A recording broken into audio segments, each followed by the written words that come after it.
My name is Tania Juarez, and the kids know me by Miss D.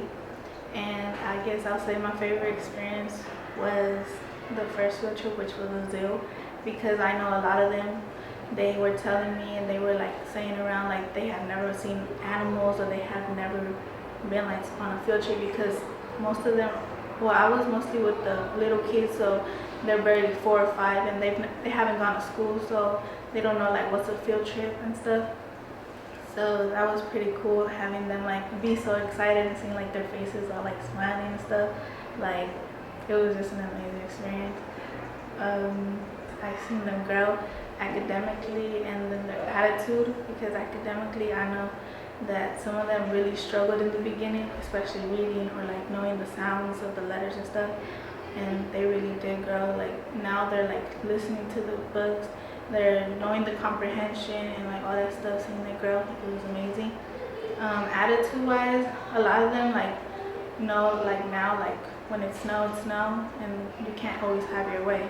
So that was also great to see, because I know that's gonna help them, especially when they go to school and they continue going to school. It's gonna help them a lot.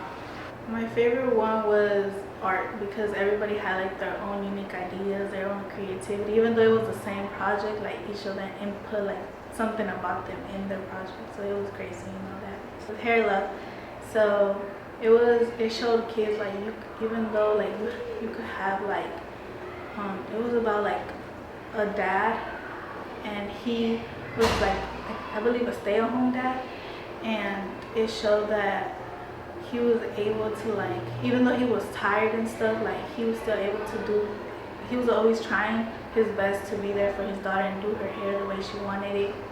And she eventually ended up helping him by showing him the YouTube video, or like a video on how to do the hair. So it showed like even though like you're trying, it's okay to have some help.